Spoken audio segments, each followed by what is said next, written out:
Hello, and welcome to the class for the Viking Opal 690Q. In this class, we are going to go through the machine completely, from the basic layout of the machine to threading the machine, winding the bobbin, using all the buttons on the machine, navigating the touchscreen.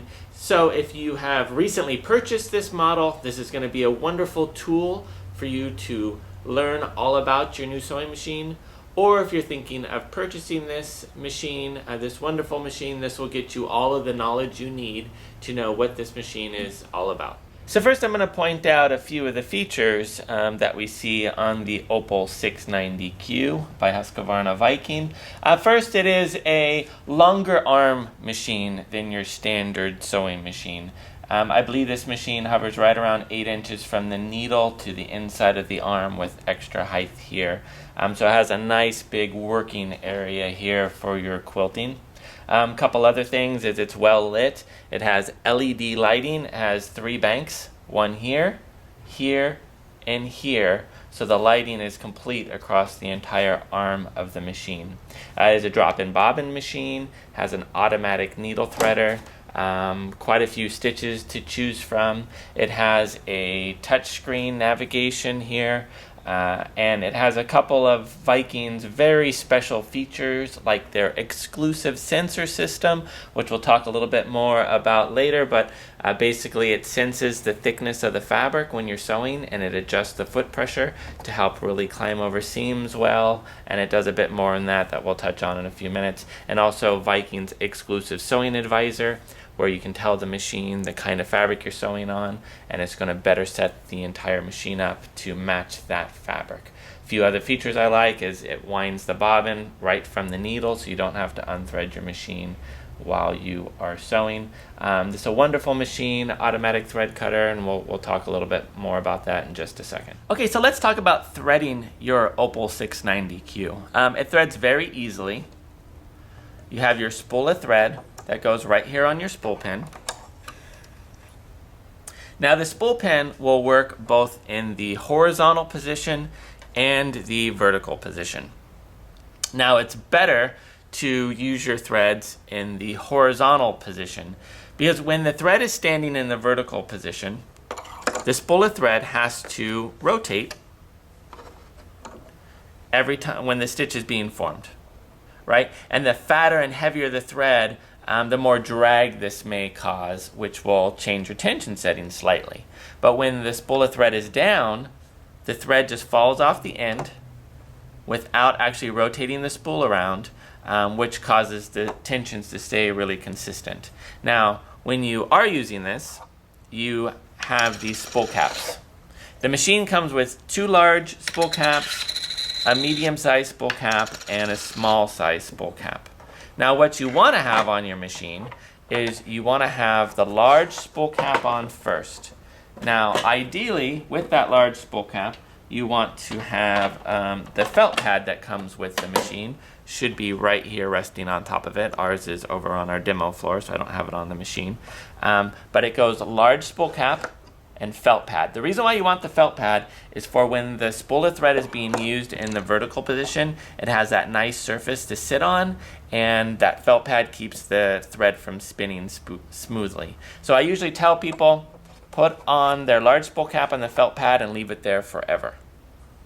So then next, we will put on our spool of thread, and then you can match the cap that goes on the other end based on the spool that you have. So if you're using a medium-sized spool, you use a medium spool cap. If you're using a large spool of thread, use a large spool cap, and a small spool of thread, you can use the small spool cap. Now on these, I usually use the small spool cap turned around backwards. So this, where the little forks are facing the spool, that's actually backwards. But I do that on these because it's a really small end. Okay, so from our spool of thread, the first place we go is into this metal thread guide here. This is a pre-tensioner, and it takes all the loops and twists out of the thread before it enters the tension assembly. So from here, we're going to go to this. And then one other thing too is that The direction you want your thread coming off the spool is you want your thread to come over the top like this, so that when you pull the thread down, it looks like a waterfall. So that's the ideal way for your thread to come off your spool on the Viking. So from here we go right under this little metal guide, and then you start following the groove of the machine. One thing I want to point out too also is you'll notice this little button guide here. This is for winding your bobbin. Do not try to put your thread in it when you're threading. Just for winding the bobbin. So we go under here, down, around. When you come here, this is where our tension is. And the thread just slips automatically into the tension. There is two sides to the tension. It doesn't matter which side the thread goes in. Wherever it goes is going to be fine. So then you go down the front of the machine until you get to this point here, and you just bring the thread around, come all the way back up to the very top of the machine. Inside this slot here, you'll see a metal lever. It's called the take-up lever. It's the lever that's kind of hooked, and it goes up and down when the machine sews. Now we need to make sure that we click our thread in that lever going from right to left. So you just bring it around the lever and the thread will click into the front of that lever. And it's best to always check yourself to make sure that you did get the thread clicked in there and that it's clicked all the way to the front. There's a little black tab that locks the thread into that take-up lever. So once it's in there, it can't come out. But you have to make sure you're in there, because if you don't get into this take-up lever, all your thread is going to just gather up in your bobbin area. So very important. That's why I'm emphasizing it. Very important. Make sure you're in the take-up lever. So from here, we're going to come right back down the front of the machine until we get to the needle clamp. So again, with the top, around the thread guide, follow the groove, down. When you get here, you come all the way back up to the top, around the take-up lever, and down to the thread guide. So now we're at the needle clamp here, where this thread guide is right on the needle clamp. So what we do is we take the thread, and I usually tell people to hold the thread maybe like they're going to floss their teeth, and you just click it behind that little catch right there on the needle clamp. Now we can use our automatic needle threader. So you just hold the thread a little bit off to one side, you bring down the needle threader, and this hook, this first hook, will grab the needle thread. You push the needle threader forward, and a little wire will go right through the eye of the needle. So then you stretch the thread over, you stick it into the slot of the needle threader. The little hook will grab the thread, and it'll pull a loop behind the needle. You just grab your thread, and you pull it through the rest of the way. I ended up with a really long tail because I was messing with my thread, but then you just pull it through the rest of the way, and you can bring it under your foot and cut it off on the little cutter that's right here on the side of the machine. Okay, so now we just threaded the top of the sewing machine. So now that we have our upper thread threaded completely, now we can wind our bobbin. So this is a little different than on other machines. You would have wound your bobbin first because you have to have your thread out to wind your bobbin. But not on Viking. Viking's a really nice design where when you're sewing and you're running out of your bobbin thread, you can just take your needle thread and you can stretch it over to your bobbin winder and it'll wind right from the needle thread. So let's do that. So we're going to take our green Husqvarna Viking bobbins and we're going to put it on our bobbin winder over here. Now the thing I'm going to point out about these bobbins is that they are special bobbins. Which means that they will only fit on the bobbin winder the correct way. You cannot, I just dropped it, you can't put it on upside down. It won't fit. So if you try to put it on upside down, it just won't go on there. Also too, that means that it'll only fit in the machine the proper way. You cannot put it in upside down, it just simply won't fit. So it helps you to not have to worry about what direction the thread is coming off your spool. You don't have to pay attention. The way it goes in is the correct way. So now we put our bobbin on our bobbin winder, take our needle thread. You want to make sure the presser foot is in the up position because when the presser foot is up, all the tension is released from the thread and it'll pull smooth through the machine. So then we stretch it right to this guide right here. So from the needle to this guide. It stretches across these two little pieces of metal here. And these are so that the thread does not make a mark on the front of the machine. So from here to your thread guide. Then you can just go around the presser foot, or I'm sorry, around the bobbin a few times. There's little grippers inside the bobbin, which helps it to grab the thread immediately when it starts winding. Hit the foot control, and it'll start winding. Or you can also use the start-stop button if you like.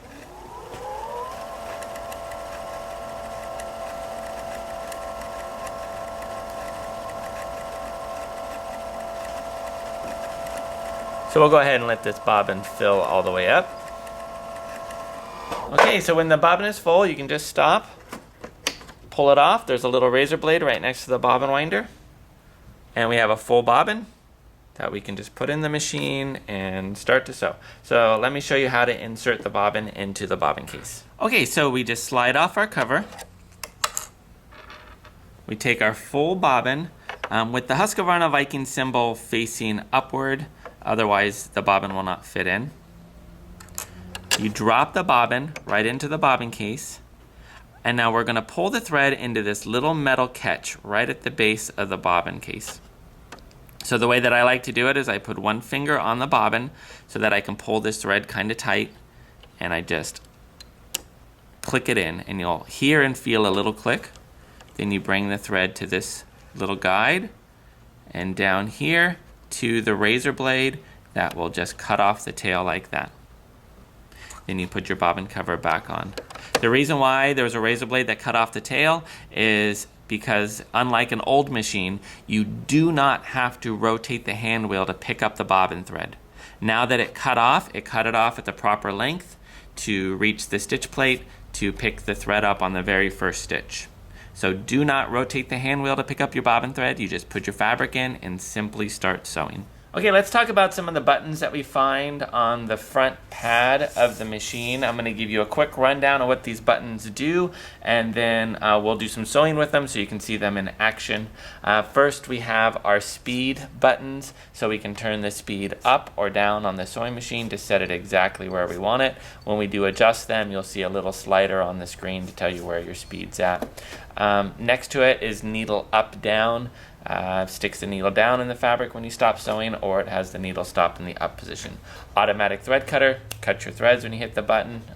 Your fix stitch is where it's going to do an automatic lock for you. Your stop button is when you're doing like programming or you're working with a pattern. It'll stop after that pattern is finished. Your start stop button is what you use to actually sew without your foot control. You can hit this button and the machine will start sewing. Your presser foot up and down buttons raise and lowers the presser foot of the machine, and the reverse. So let me back up the camera and we'll do some sewing with these buttons so you can see how each one functions. Okay, the first button we're going to sew with is using our needle up down button. So when we start sewing, first, anytime we hit the foot control, the presser foot drops down automatically. Now every time we let off on the presser foot, the needle stops in the up position. But if we have needle down selected, now every time we stop sewing, the needle will stop down in the fabric. But what the machine also does is it pivots the foot up automatically. So it raises the foot slightly above the fabric so that you can turn your corners. This is great for when you're doing applique work. You can do it very quick and very easy. Also, it's wonderful for chain piecing because you can sew right up to the edge and then slip in your next piece of fabric and just start sewing. So let's do a close-up on the foot so you can see how it works with needle down.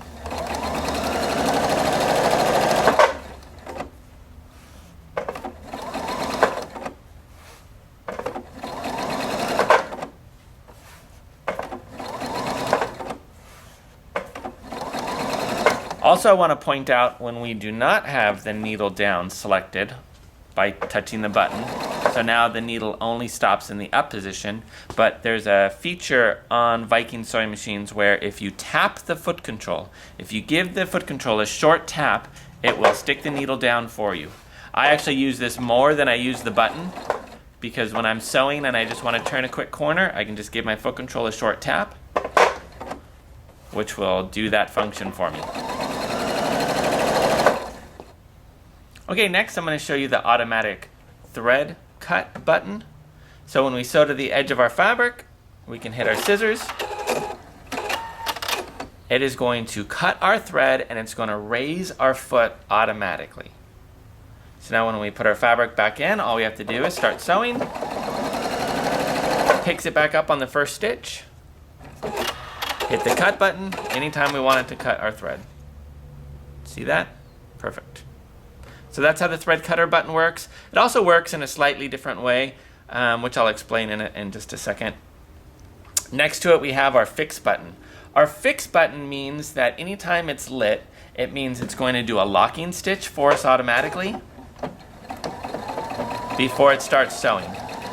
Now anytime we want it to lock again for us, we can touch the fix button and it'll do another lock for us. So this is instead of reversing to lock your stitch, you can just touch your fix button and it'll do it automatically for you.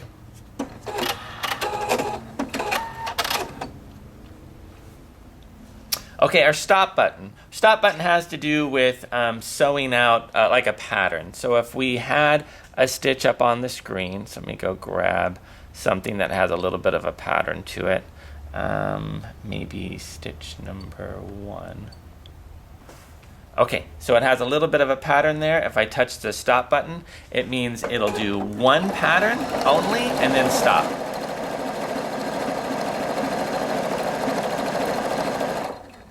And when it stops, it also locks the stitch for us. See that? So it did just one pattern. Now, the other way that the automatic thread cutter works is that anytime you are sewing, and while the needle is actively moving, if you hit your thread cutter button, it will always wait until the pattern's finished. It'll tie, and it'll cut and raise the foot automatically. See that? So anytime you're actively sewing and you hit the thread cutter button, it'll again wait till the pattern's finished, it'll lock, cut, raise the foot. Now if you're doing just a regular straight stitch, a straight stitch, every stitch is a single pattern. So anytime you're sewing and the needle is moving and you hit your thread cutter button, it'll lock, cut, and raise the foot. But that's while the needle is actively moving and you hit the thread cutter. If you just sew and stop and then hit the cut button, then it just cuts immediately without locking the stitch. Okay, so that's how those buttons work. The button there, the stop start button, means that anytime you touch that button, the machine will start to sew.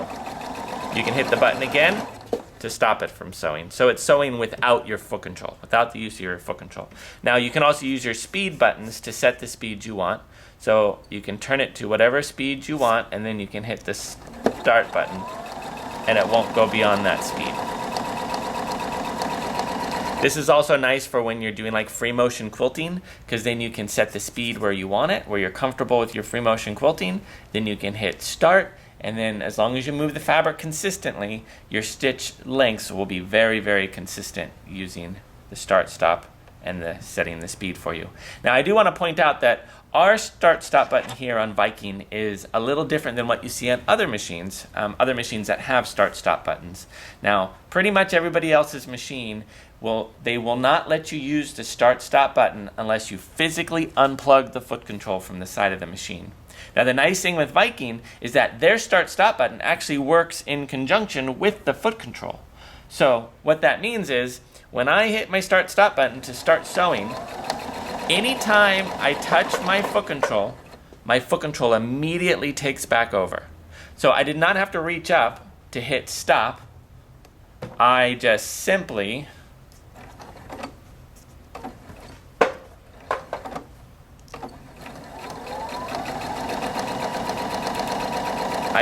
touch my foot control, and the foot control is immediately took back over. So it's really nice how they work together. And it's really nice too when you're doing free motion quilting to not have to stop with your hands and reach up and hit that stop button. You can just take your foot and tap your foot control and it stops. So really nice. Reverse here is just what you think. When you're sewing and you hit the reverse, it's going to reverse. When you let off the button, it comes back forward. Now the button also works where if you're not sewing and you hold the button down, the little light's going to light up because that's going to put it into permanent reverse, meaning that it'll only reverse until you hit the button to make it come back forward. So 2 ways that this button works. Okay, so that's a basic rundown of the buttons on the front. Well, forgot one thing.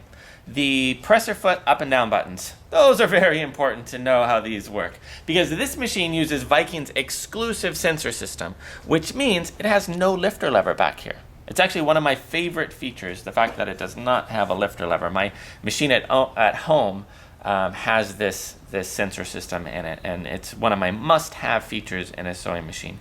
So the way that it works is that you have the presser foot up button here, then you have the presser foot down button. Now, each button actually has 2 touches.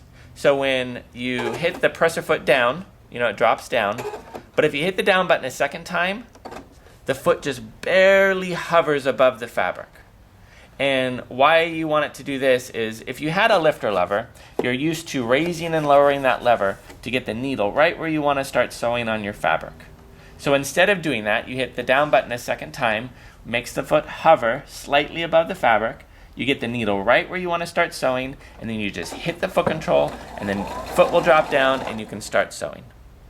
So now the up button also has 2 touches. So when you touch it once, it goes up to a normal height. Now if you touch it a second time, it goes to a really, really high position. Now this position is for really big, thick, bulky fabrics. Now what you can also do is if you are trying to get something really bulky in there, you can raise it to its highest level.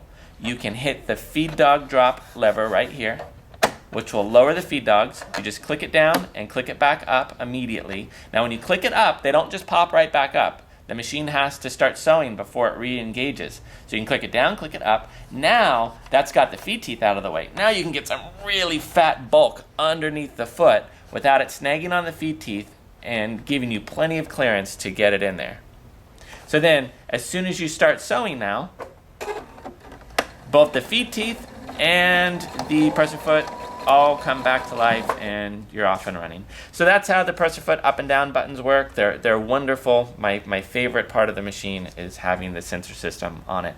Now the really nice thing too with the Viking Opal here is that this is the first machine in Viking's line that has the sensor system in it. And it's one of Viking's long-time really desirable features that they have built into their machines. And there has never been a machine at this price point with this sensor system. It was, in the past, only held for their most high-end models. So it's wonderful that they have this feature on this Opal machine. Okay, so let's talk about the navigation of the touchscreen. So it is a touchscreen. They give you on the side of the machine a little stylus, and the stylus holder is right here on the side, so it's very convenient.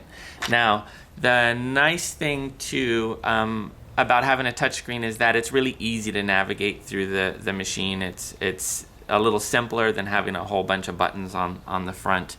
I do recommend using your stylus instead of maybe your finger. The fingers are oily, and so you'll grease up your screen a lot when you're using your finger. If you do want to use your finger, just maybe use the back of your finger, the fingernail, a little better. So what we have here on the screen is we have the stitch that we're on. It shows you, and actually shows you in real size on the screen. You have the recommended foot, recommended needle, the fabric selection that we had the machine set to. So right now it's woven medium fabric, which is part of your sewing advisor. I'll show you in just a second. The stitch that we're on. This machine does use electronically controlled tensions, so you don't have a big dial on the front of the machine that you have to change or adjust. The machine is going to adjust itself for you. But if you wanted to tweak those a little bit, you could just by touching this. Plus and minus. Now you'll notice that the default's 4.6 for this particular stitch, but when you change it, you'll see that the numbers get highlighted just to let you know that you changed them. You're not making permanent changes, so don't worry about playing around with these settings. You're not changing the machine's tensions overall. It will reset itself when you change the stitch or when the machine's turned back off and back on. Right here we have the length of the stitch, so how long our straight stitch is. This right here is needle positions. When you're zigzagging, this is going to be stitch width. But when you're straight stitching, this will move the needle from left to right. And the nice thing is too, is that you see it change on the screen in relation to the foot. So you get a really good idea on what you're doing and where the needle position is going. And you can also watch the needle on the machine. It'll move from left to right.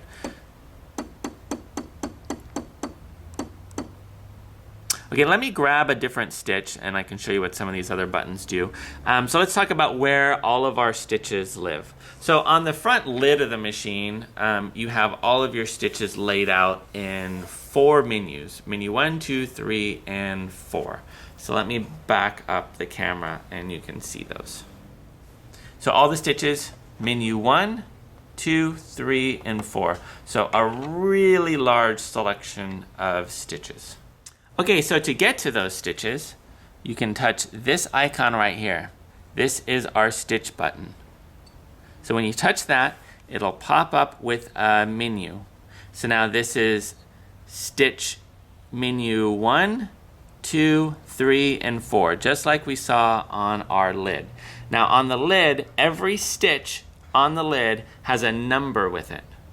So in our menu number 1, if we wanted to do stitch number 16, we would go 1, 6, okay. And then you see on the screen, you'll see the stitch that you were expecting, stitch number 16. If you wanted to go to stitch, maybe menu number 4, which is our decorative stitch menu, and let's say you wanted to do stitch 28, then you'd go menu 4, stitch 2, 8, okay, and then you have the stitch that you were expecting to have. Okay, let's go back to menu 1, which is just our standard utility menu. I'm going to pick stitch 12. Okay, because I want to show you what a few of these other buttons do. So you can see the direction that the stitch is going, stitch 12. This button right here is a mirror image button. So when you click the mirror image button, you're going to see the stitch change on the screen. That is one of the things too I really like about Viking, is that everything that you see going on the screen is what you're going to get when you sew. The sizing too, this is the actual size that it stitches on the fabric. When you change the stitch in any way, you will see it change on the screen, so you know exactly what you're going to get when you sew. So this is mirror image here. This is mirror image the other direction. So left to right and front to back. So 2 mirror images. Okay, so over here on the side, so this we had our stitch menu here. We have up and down arrows. What these up and down arrows would do when we're on our standard screen is we can actually just scroll through all of our stitches if we wanted to. If we didn't want to go to the menu of stitches, you can just toggle through them all. So if you knew that maybe the stitch you were in the right menu and the next stitch you needed was just a couple clicks down, you could just click it there. Programming we're going to do in just a minute. Programming is when you take combinations of stitches and put it together. It's very easy. The heart menu right here is one of the other menus that I really, really love. So heart menu is where you can tweak a stitch. Let's say you made this stitch in a certain way and you were working on it with your project, and this is how you're going to be using this stitch for a while. You can just make it the way you want it one time, and then you can send it to your heart menu. And then it's going to save that stitch with all of the adjustments that you did, so you can go back and get to it later on. And how you would get to it is, let's just go to, I'll show you, I'll just go to a standard stitch again. So we're on a totally different stitch. If we wanted to get to that saved heart stitch, it's in with your other stitches. So you go to your stitch menu, and you can see your heart menu right there. There it is, it's back. So that's what our little heart menu is. So let's talk a little bit about one of Viking's exclusive features, and it's their sewing advisor. They've had this in their Viking sewing machines for a long time. So it's their exclusive sewing advisor.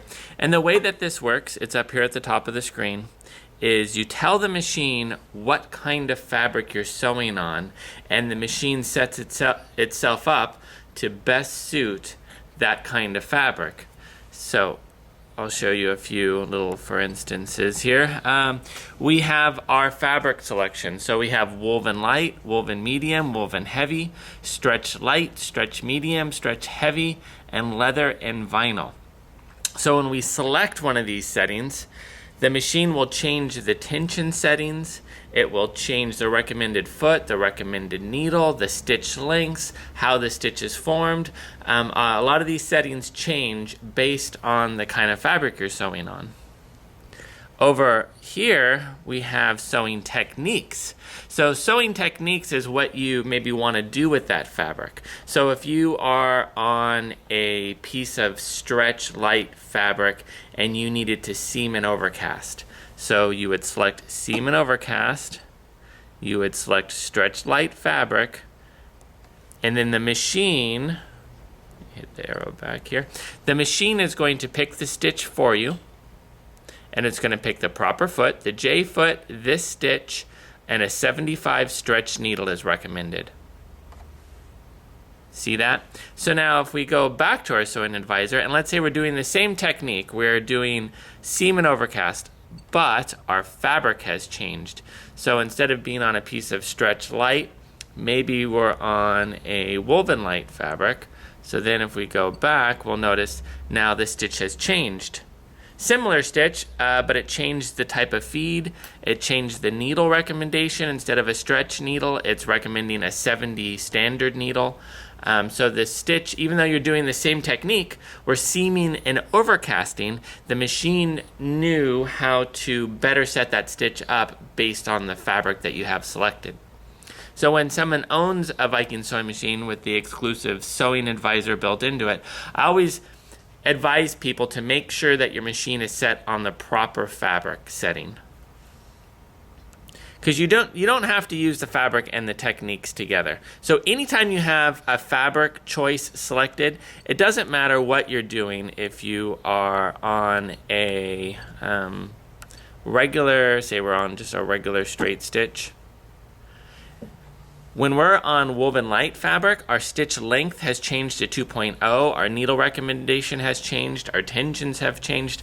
A few settings have changed on the machine just from changing the kind of fabric you're on, even though you're just doing normal, regular, straight stitching. If we were on, say, a heavy, woven heavy fabric, you'll notice the stitch length is 3.0, the foot recommendation has changed, the needle recommendation has changed.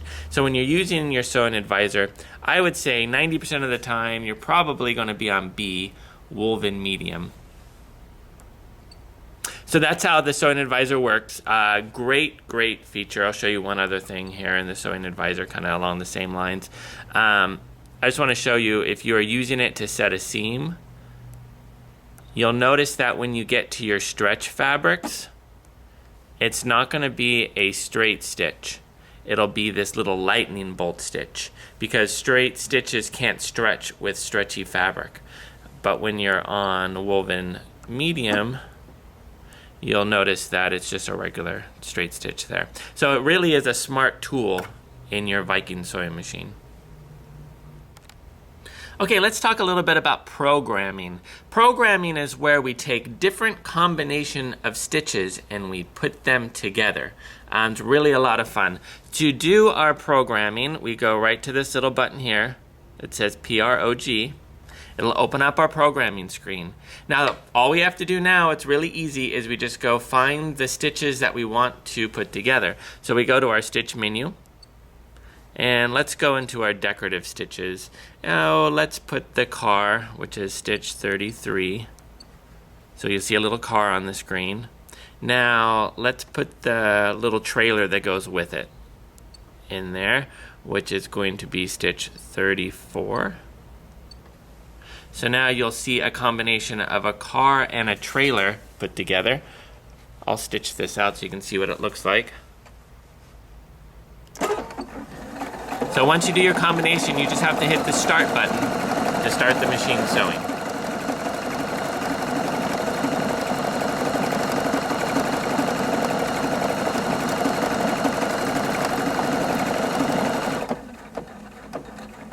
Now, if you had a machine that maybe programmed in the past, you'll remember there was a lot of steps to do this. You used to have to go to program, function, repeat. They've really simplified adding stitches together, made it really, really easy. So you can see here, that's our little car and wagon put together. So you can put any combination of stitches together. If you make a mistake, say we accidentally keyed in the wrong stitch and we've got that funny looking stitch with our car and wagon and that just doesn't belong, we can just hit the little X back button and it'll delete that stitch. If you need a toggle to the first stitch because you made a problem there, you can toggle and make changes, delete, add, do whatever you like. So this is how you correct your mistakes there. So again, you can go into here and you can play around with any combination. So if I wanted to do like stitch 1 and maybe stitch 5. So you see I got that combination. Now the thing with it too is you can customize a little bit more. So if you like the combination but you actually wanted maybe this stitch mirror imaged in there, you can do that by touching your mirror image button. See that? To customize the stitch and get it just how you want. Another thing that you can do, let's delete these and we'll go get a different combination. Maybe we want to do the bow. Oh, I'm on menu 1. So we want to go to menu 4. The bow is 28. And maybe the little candy, which is 30. So if we've got the bow and candy, and again, it'll repeat, repeat, repeat. But if we don't want it to repeat, maybe we just want it to do just the bow and candy, we can hit our stop button over on the front left-hand keypad on the machine, and you'll see a little S pop up on the screen. So then it'll do just the bow, the candy, and then stop. Or, I'll delete that stop, we can hit our thread cut button. So then what it'll do is it'll do the bow, candy, and then it'll stop and cut. Here, I'll show you.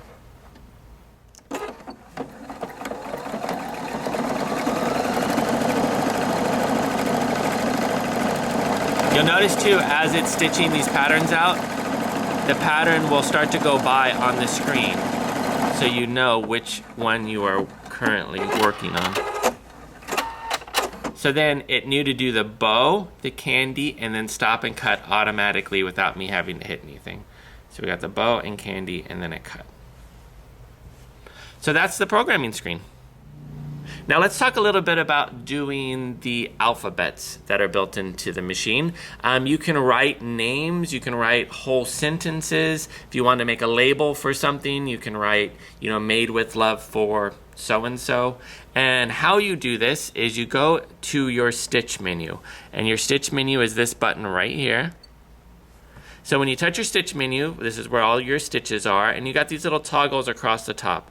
You have your stitch menu, we have our heart menu, and then we have our alphabets here. So you touch your alphabet screen, and we have 2 different font styles in this machine and a few other languages here. So you can pick the font style that you like best.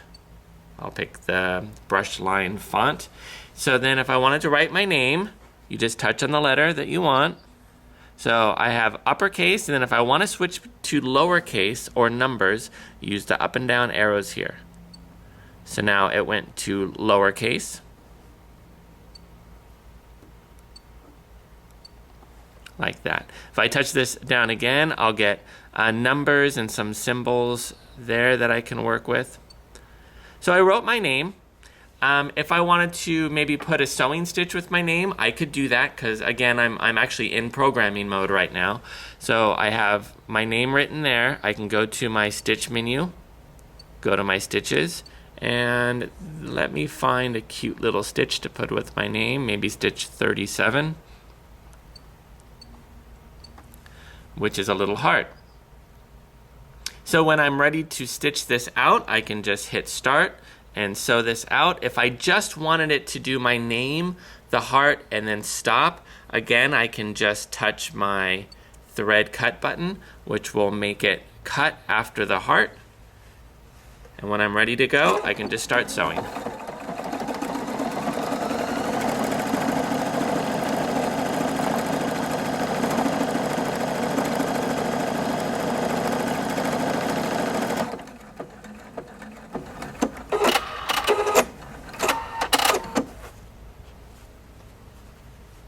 So then I get my little name with the heart there. Now, if I really like what I made and I'm going to maybe use this again, let's say I wrote a whole sentence and I don't want to have to recreate that sentence each time, then you would use your heart menu. You just pick one of your empty spots in your heart menu and it'll show up right there. That again, you can retrieve anytime you want just by going to your stitch menu and going to your heart menu. Okay, let's talk a little bit about our tools menu, and then we'll get to do a little bit more sewing on the machine. So the tools menu is located right here. This is all the settings for your machine. So the first setting at the top is the presser foot pressure. Now this machine has Viking's exclusive sensor system built into it, which means the foot does sense the thickness of the fabric as you sew, and it adjusts the foot pressure automatically. If you wanted to lessen that automatic foot pressure adjustment or increase it, then you can do that here. But we find that for the most part, where the machine sets it is pretty accurate. But if you're doing a lot of maybe uneven fabric where you're just going from thin to thick to thin to thick to thin to thick, sometimes it helps to pull a lot of the foot pressure down so that the foot can just kind of go up and down really, really quickly. The sensor foot auto. What this is when you're sewing with the needle in the down position, the presser foot raises up automatically so you can pivot and turn. Also, when you hit the thread cutter button, the thread cuts and the presser foot lifts automatic. So all the times that the presser foot lifts automatically, if you don't want it to, you can turn that off and then it'll only lift when you hit the up button. Twin needle is a nice feature that they have built into their menu. If you do use a twin needle, that is where you put in a special needle that actually has two needles and you run two threads through the machine at the same time. If you're going to do that, you can turn on the twin needle setting. You can tell the machine what size twin needle you're working with, and then the machine will show you a twin needle on the screen there. But then what it's going to do is it's going to limit the width. So the needle will not move too far side to side for you to break that needle. But the cool thing is, now you can actually play with your other stitches. So if you went into your stitch menu and you wanted to play around maybe with a decorative stitch, you could do that, because it would just do 2 rows of those stitching side by side. And because you told the machine, I'm using this size twin needle, you won't break your twin needle. So you can, it really gives you a lot of freedom to play around with that twin needle, where on other machines or in the past, you put a twin needle in, they only want you to straight stitch, because if you move that needle side to side, you're probably going to break something. But you have the freedom to do that in this machine. Really cool feature. So we'll turn the twin needle off.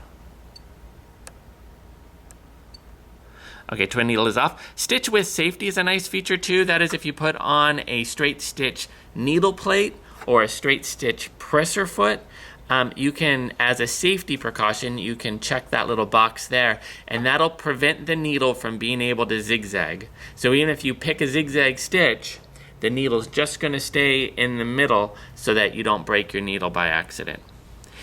Then you have your free motion, you have your free motion settings. You have your free motion floating, and you have your free motion spring action. We're going to do some free motion in just a few minutes, but free motion floating is a quick little pop-on foot that comes with the machine. Free motion spring action is one of the larger, screw-on type of free motion feet that bounce up and down when the machine sews. The free motion floating is kind of my preference, and it's what comes with the machine. It's really easy and works out really, really well. You have the alarm. That's all the little beeps that the machine makes at you, the little clicks when you're touching the screen, and when you're doing things wrong, it'll beep at you. So you can turn that off if you don't like it. You can make the screen brighter if you need to. You got the screen contrast. Or if you speak another language, you can change the language selection. There's quite a bit built into the machine. Let's take a look. Yeah, it's a lot of different language choices. So that is your tools menu there. So I want to show you a great little optional accessory that you can get for your Viking Opal sewing machine, and that's Viking's extension or quilting table. It's a great little table because it slides onto the machine just like your accessory box slides onto the machine. There's no feet to deal with, so what we do is we take off our accessory box that holds all of our feet and notions. Then we can take our quilting table and we can slide it right onto the machine like that. It's nice because it matches the look of the machine, it matches the contours of the machine, and it has this great little seam guide on it that you can position wherever you like to the left or right of the needle. So you can put it at 5/8 or 1/4 inch or wherever you like your seam guide to rest. If it's in your way, the nice thing is you can just slide this and you can slide the seam guide off of the accessory, off of the extension table. So it really is a great addition to your Viking Opal sewing machine. Okay, so let's do a little bit of free motion quilting on your Opal machine. Now to do free motion quilting, the first thing you want to do is you want to lower the feed teeth. So to do that, I'm going to slide off my little table, and it's this little switch right on the front of the arm. So up or down there. So you put it in the down position, which is to the right. Now we are going to tell the machine that we want to do free motion quilting. So we're on a regular straight stitch. Now I can go to my tools menu and we're going to pick free motion floating, because we are going to use the foot that came with the machine, which is this foot. This is the free motion floating foot.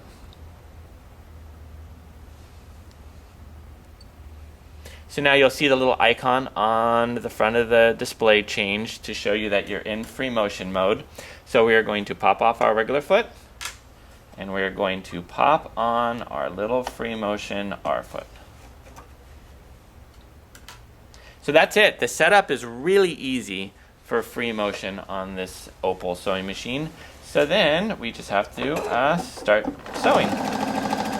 So just remember, when you're free motioning, you're in control of the fabric movement. So you're regulating the stitch lengths, how you move the fabric. It takes a lot of practice to be really good at free motion. I do recommend, when you're free motioning, when you're learning to free motion, it's best to use a size 90 needle. The biggest thing that people do wrong when they're free motioning is they bend their needles because they're moving the fabric around, and maybe they're a little too aggressive or they're not smooth with their movements, and they cause the needle to bend while it's in the fabric. So a 90 needle is nice, it's a little bit stiffer. This I have in the machine right now is an 80. So you'll notice with the free motion floating foot that it just hovers slightly above the fabric, and it takes all the resistance off the fabric and makes it really easy for you to move and do your free motion work. And if you like to do needle up down, you can have needle up down selected. So when you're going to start and stop a lot in your free motion, I would recommend using the needle up down.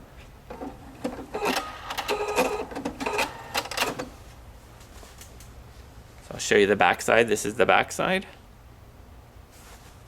and that's the front side. So the tensions are really nicely balanced for free motion. The machine does a great job with its free motion quilting. I want to show you something else you can do with free motion. You can do monograms like you would a long time ago. Back in the day, they used to do monograms by selecting a zigzag stitch and moving the fabric by hand. So when we're in free motion mode, we can just go and select a zigzag stitch, which is stitch number 5. You can make it whatever width you want. The length doesn't matter because you're going to be moving it by hand. And then I'll show you how this is done.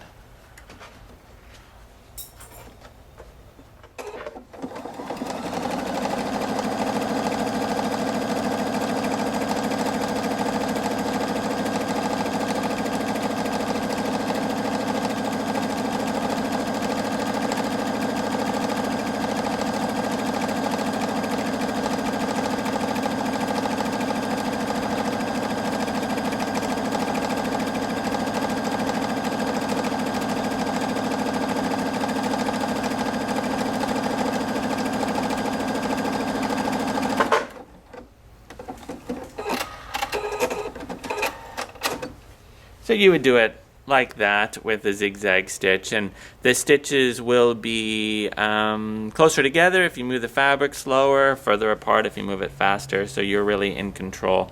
But it's just something else that you can do in free motion mode.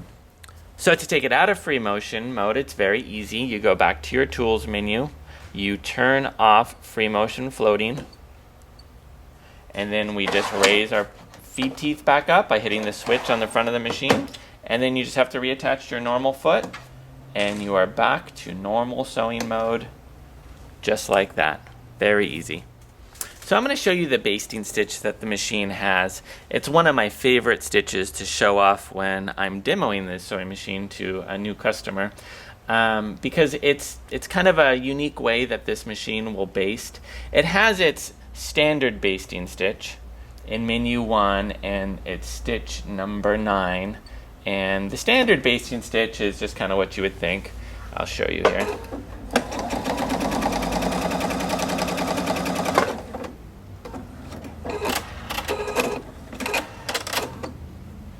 It is just a nice long stitch length with the tensions turned down to make it easy for you to pull out. But you have another basting stitch, and I call it either the hand basting stitch or the free motion basting stitch. I call it the hand basting stitch even though you're doing it by machine, because it is a lot like if you were to hand baste it.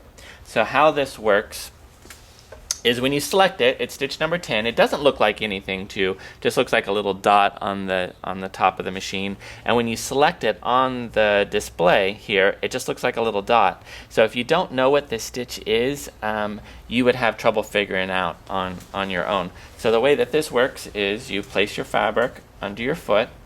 Every time you hit the foot control, it's going to do a stitch. I gotta take my needle up down off.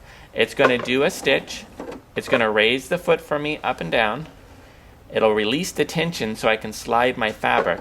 Now I can baste as little or as long as I want. I can baste an inch or I can baste a foot. It all depends on how far I want to drag the fabric through.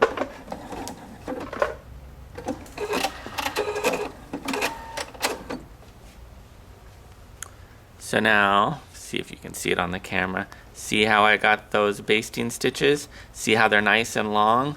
So on my project, I didn't want to have to pick out all of these little basting stitches. This is way, way, way too many. I just needed a few tacks to hold everything in place. Now the nice thing with this basting stitch too is because the machine has adjusted the tensions, it's pretty easy to pull out this basting stitch. So see how easy it was to pull that out? Think about how much longer you're going to spend having to pull out all of these stitches. So the free motion basting stitch, stitch number 10 in menu 1, great tool. Okay, so now I'm going to show you how to do buttonholes on your Viking Opal. Viking Opal does awesome buttonholes, and it's really, really easy. Now, you actually have a couple different ways that you can do this, and I'll show you. But you have a couple ways you can get to your buttonhole stitch. You can go to your stitch menu, and menu 1, if you look at the top, you've got a lot of different buttonhole choices. So then you can key in, whatever choice you want. And I keyed in the little keyhole buttonhole that you can see on the display. Or you can go to your sewing advisor and you can tell the machine what kind of fabric you're working on. Okay, I'm working on woven medium. And then you can click on techniques and you can go, okay, I'm on woven medium and I want to do a buttonhole.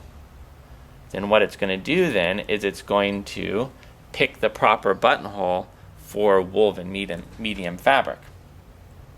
So now you have the density of the buttonhole here, and you have the width that you can play with if you wanted to.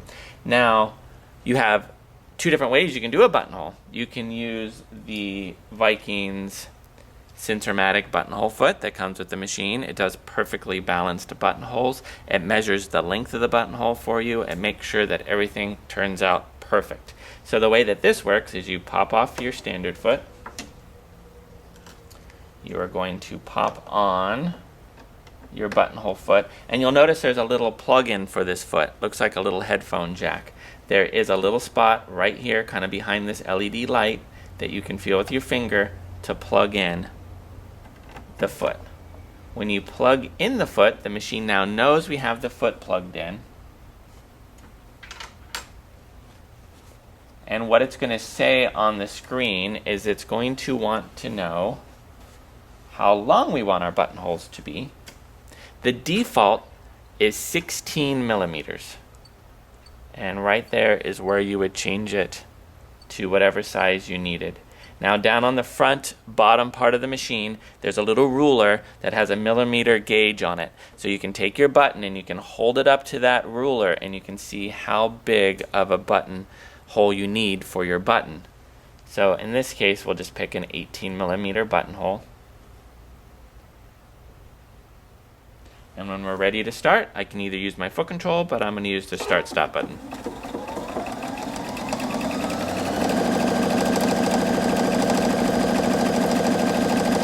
Now when we're using the Cincermatic buttonhole foot, it's going to feed both columns of the buttonhole in the exact same direction. This gives us the nicest looking buttonhole, gives it a very professional look. You can see that. And then this buttonhole, you can repeat it as many times as you like, and it'll do that same buttonhole stitch.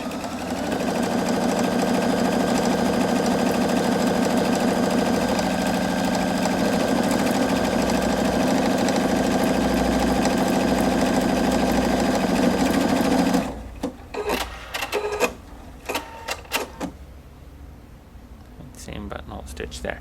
So now you also have the choice then to unplug your Cincermatic buttonhole foot. And one thing I do want to point out with the Cincermatic buttonhole foot, when you look at the red wheel here that's going to roll on your fabric, there is a white part.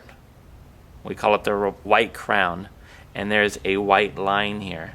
You need to make sure that the white crown is lined up with the white line when you start your buttonhole each time. You don't want to start your buttonhole with the foot in the red part, because you may not get a perfect buttonhole. So always start in that white section on the wheel. So now we take off our Cincermatic foot, and now we can do a manual buttonhole. So we put on our standard buttonhole foot, which is our C foot. And this would be good if you're in a spot, maybe a tight corner on your fabric, or you have to be really close to the edge where this wheel can't roll on the fabric. Then, in those cases, you do the manual buttonhole. And the way that this works is the machine does not measure the length of the buttonhole for you. You mark your fabric, start sewing. It'll start to do one column. When that column has reached the length that you want for your buttonhole, you touch your reverse button, which tells it now you're ready to bar tack the top and start to come back forward.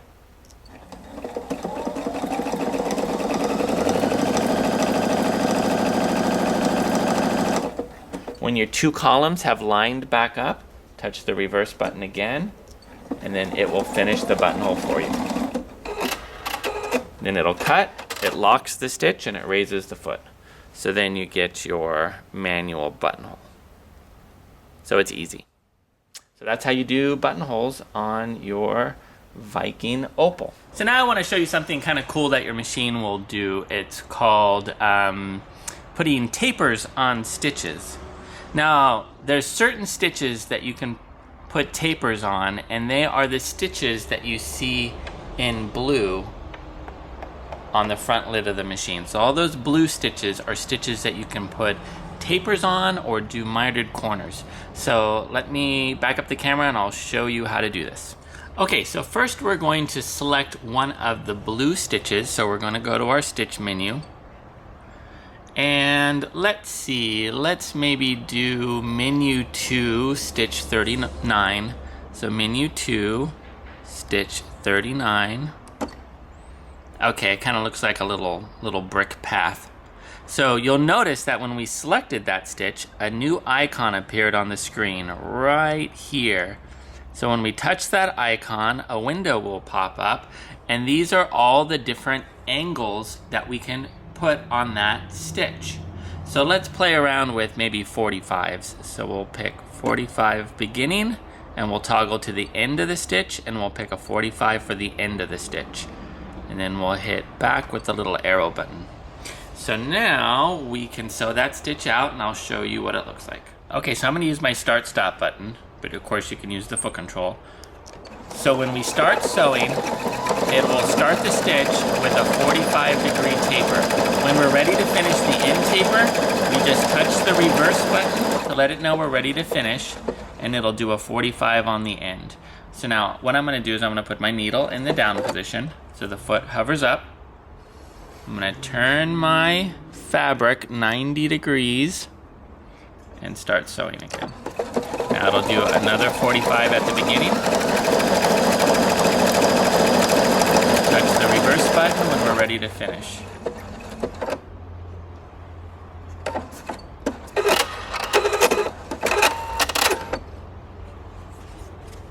Okay, and can you see what it did? It put mitered corners on that stitch. So again, any of the blue stitches, and there's quite a few to choose from, you can put these angles on them. So let's play around with one other little angle here. So let's go back to our screen. Okay, so instead of 45s, let's play around with the 60 center angle. So we'll do that on the beginning, and we'll do that on the end. And then I'm going to use the start stop button. We just start sewing, so it'll do the 60 at the beginning. And when we're ready to finish the end, we can just touch the reverse button, and then it'll finish the end.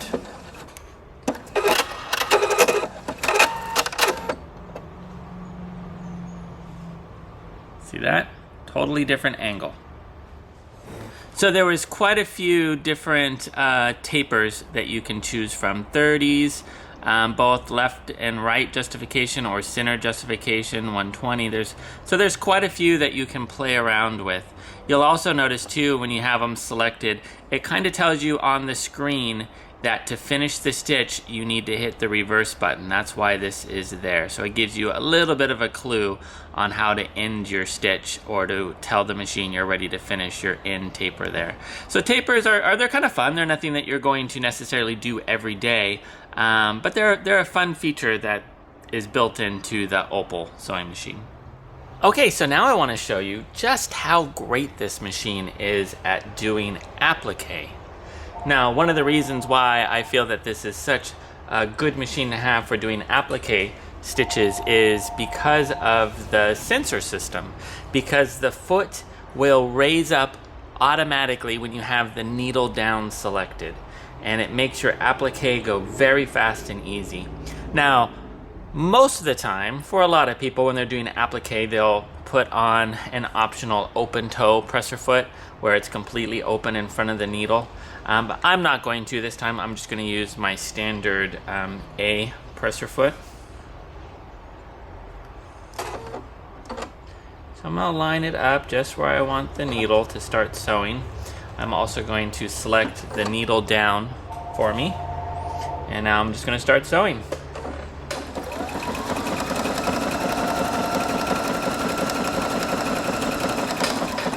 So when you get to the corner, this is the beautiful part. You don't have to raise a lever or anything. You can just start sewing. See how fast I'm doing that?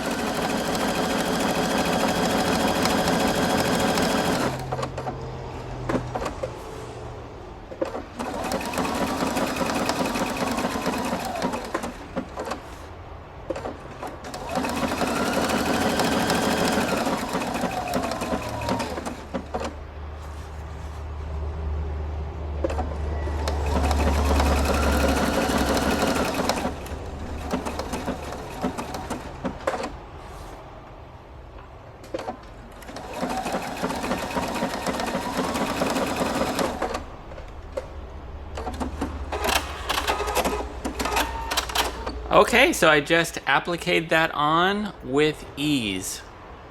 Very fast, very easy, and it does just a beautiful job. Well, I hope you have enjoyed the video on the Viking 690Q. It's a wonderful machine. We enjoy sewing on this machine here at Village Sewing Center quite a bit, and since it has come out, it has been one of our better selling machines. As a matter of fact, we're out of stock on it right now. So the machine is great. It's at a wonderful, wonderful price point. There has never been a machine like this at this price point, so just great. For more information, you can visit our website, which is www.villagesewing.com. Thank you.